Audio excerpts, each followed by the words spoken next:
Some of the richest, most powerful people who ever lived have thrown away everything they built for a little more.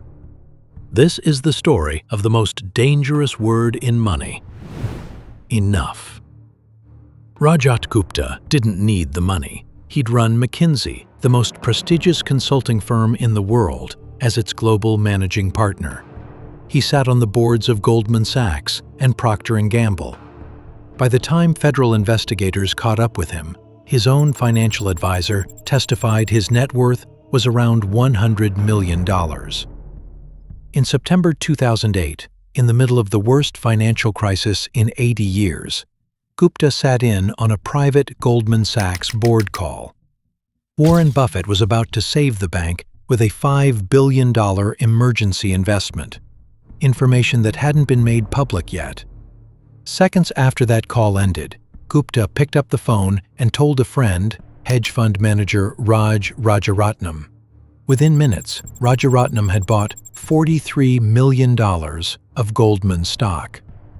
Gupta gained nothing directly from that phone call.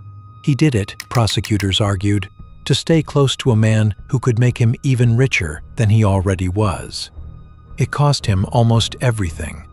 Convicted in 2012, sentenced to 2 years in federal prison, fined $5 million. Bernie Madoff didn't need the money either. He'd chaired the NASDAQ stock exchange. He was already a legend on Wall Street, respected and legitimately wealthy, decades before anyone connected his name to the word Ponzi. He built his fraud slowly, quietly, for over 20 years, not to escape poverty, but because the fund needed to keep growing, keep beating the market, keep proving he was still the smartest man in the room. When it collapsed in 2008, it had swallowed $65 billion, thousands of lives, and his own freedom. He died in prison in 2021. Look closely at why each man kept going, and the same shape appears twice. Gupta wasn't trying to escape debt. Madoff wasn't hiding from creditors when he started. Both were men who had already cleared every reasonable definition of financial safety, and both kept playing anyway, because in their own heads, the game had no final score, only a running one that could always tick a little higher. Neither man was desperate, neither was hungry. Both had already won by every normal definition of winning, and both burned it down anyway, chasing a finish line that, in their own minds, hadn't been reached yet. Here's the mechanism hiding underneath both stories, and it's simpler and more common than it looks. The moment you measure enough against someone else's number, the target stops being fixed. It moves every single time you get close to it. Gupta wasn't comparing his $100 million to somebody with nothing. He was comparing it to hedge fund managers who made that much in a single year, sometimes a single month. Next to them, his fortune felt almost embarrassing. That's the trap. On any ladder with billionaires above you, there is always a bigger rung, and the ladder never actually ends. You can climb it for the rest of your life and technically never reach the top, because the top was never a fixed place. It was just whoever happened to be one step above you. Psychologists have a name for the deeper pattern running underneath this: the hedonic treadmill. You get a raise, a bonus, a bigger house, and for a while it feels incredible. Then, without you noticing, your baseline quietly resets. The new house becomes normal. The bigger number on your account becomes the new floor, not a ceiling you're grateful for, just the minimum you now expect. To feel that same rush again, you don't need the same amount. You need more than last time. It's not that money stopped making Gupta happy or stopped making Madoff feel powerful. It's that happiness bought with money runs on a timer, and the moment it runs out, your brain is already looking for the next hit, priced slightly higher than the last one. Researchers first documented this back in 1978, comparing recent lottery winners against ordinary people and, separately, against accident victims who'd been paralyzed. Within about a year, the lottery winners weren't measurably happier day to day than people who'd never won anything. Their circumstances had transformed overnight. Their baseline for what counted as a good day hadn't moved with it. It simply reset around the new normal, the same way it always does. That's the part that makes enough so slippery. It was never really about the number in your account. It's about a baseline that quietly redraws itself around whatever you already have, every time you get more of it. There's a story that gets told often in writing about wealth, and it's worth telling accurately because the real version is sharper than the version that usually circulates. The novelist Kurt Vonnegut was at a party on a private island hosted by a hedge fund manager worth hundreds of millions of dollars. Vonnegut turned to his friend, the writer Joseph Heller, and pointed out that their host had probably made more money in a single day than Heller's most famous novel, Catch-22, had earned across its entire history. Years of sales, one of the best-selling war novels ever written. Heller's answer became one of the most repeated lines in modern writing about money. He said he had something he can never have: enough.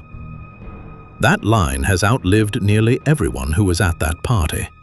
It points straight at the fix hiding inside this entire problem. Enough was never a number Heller could calculate from his book royalties. It was a line he had personally decided to draw. And once he drew it, no bigger number sitting in someone else's account could move it an inch. That's the whole difference separating Heller from Gupta and Madoff. The same wealth envy is technically available to all three men. The same bigger rung sits one step up for all of them. Two of them let the target keep moving anyway. One of them picked a spot, stood on it, and stopped measuring himself by anyone else's ladder. Here's what makes all of this so dangerous, and why smart, careful people keep falling into it anyway. The skills that get you rich and the skills that keep you rich are opposite skills. Getting rich rewards risk. It rewards swinging big, chasing the next opportunity before someone else grabs it, being just aggressive enough to outrun everyone playing it safe. It's a hungry game, and the people who play it hardest often win the fastest and the biggest. Staying rich rewards the exact opposite instinct: humility, patience, the discipline to say, "That's enough," and actually stop swinging. Almost nobody learns the second game on purpose, because the first game is the one that made them rich in the first place, and it feels insane to change strategy in the middle of winning. You can watch this play out on a much faster timeline in professional sports. A widely cited claim, tracing back to a 2009 Sports Illustrated report citing the Players Union, put the number of NBA players facing serious financial trouble within 5 years of retirement at somewhere around 60%, despite career earnings often in the tens of millions. Research on lottery winners tells a similar story. The CFP board has found that close to a third of lottery winners eventually file for bankruptcy, and winners are more likely to end up bankrupt within 3 to 5 years than someone who never won anything at all. The same hunger that builds a fortune fast, handed to someone with no practice drawing a line at enough, is often exactly what burns that fortune back down to zero. It's rarely one bad purchase that does it. It's the compounding of small refusals to stop. One more real estate deal financed with debt because the last one worked. One more business venture funded by a fortune that was supposed to be untouchable. One more bet sized like the money still needs to prove something. Getting rich only has to work once, spectacularly. Staying rich has to work every single year, quietly. A far less exciting skill to master, and a far easier one to skip. This isn't only a billionaire problem, or an athlete problem, or a lottery winner problem.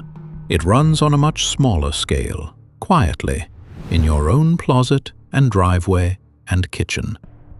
In 1769, the French philosopher Denis Diderot was given a beautiful new scarlet dressing gown as a gift. He loved it immediately, and that was the problem.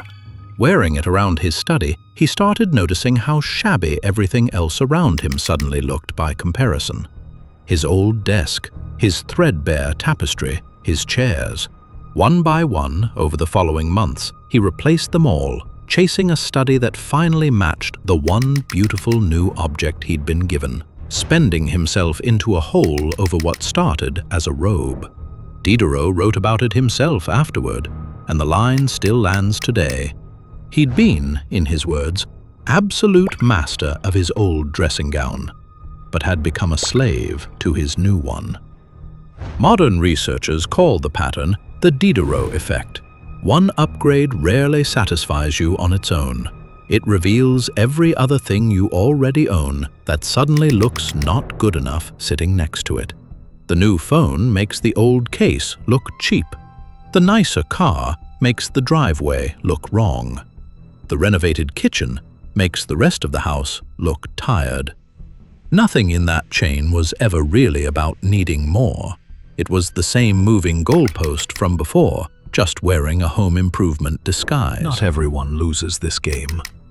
Warren Buffett is one of the richest people who has ever lived, and he still lives in the same house in Omaha that he bought in 1958 for $31,500. He could own 100 houses on every continent. He owns one in the same city he grew up in. Not because he can't afford more.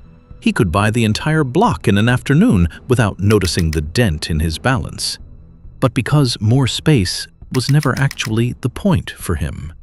He's called it one of the best investments of his life, usually joking that it ranks just behind his 2 wedding rings.